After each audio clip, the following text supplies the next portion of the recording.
నమస్తే అండి. నేను మీ పద్మారావు నాగరాజు. ఇప్పుడు మనం వచ్చేసి తొండపి గ్రామం, ముప్పాల మండలం, పల్నాడు జిల్లాలో ఉన్నామండి.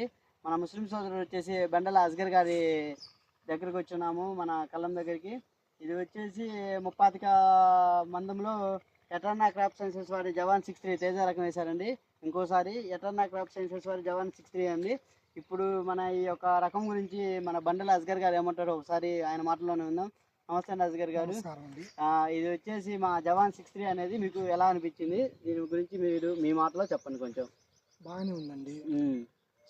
చేను కూడా బాగానే ఉంది. చేను బాగుంది, పెరుగుదల బాగుంది, కాలు సైజు కూడా బాగా వచ్చింది, అంతా బాగానే ఉంది. 160 మంది దాకా పట్టారండి. ఓకే అంటే 30 160 మంది అంటే 15 క్వింటాలు 16 క్వింటాలు వేసుకోవచ్చు. 16 క్వింటాలు. ఓకే, ఫస్ట్ ట్రిప్ ఇది. ఈ ఫస్ట్ ట్రిప్ కాయలండి. మరి రెండో ట్రిప్ ఎన్ని అవుతాయండి మీ ఉద్దేశం? రెండో ట్రిప్ కూడా 1 క్వింటాల్ అటు ఇటుగా మళ్ళీ 15 14 అవుతుంది. ఓకే అంటే 30 క్వింటాలు ఈజీగా దిగుబడి వచ్చింది. అంటే తేజ రకం వేయడానికి బాగుంది, బాగానే ఉంది. ఓకే అండి. ఇది వచ్చేసి మన తామర పురుగు, నల్లి, వైరస్, దోమలు అలాంటి వాటికి తట్టుకుంది. వచ్చే ఓకే, ఆ టైంలో మనకి ఒక మన తామర పురుగు, నల్లి అటాక్ ఇప్పుడు ఫ్లవరింగ్ అనేది పూత సెట్ అయిపోయిందా? సెట్ అయింది, ఎటువంటి ప్రాబ్లం లేదు.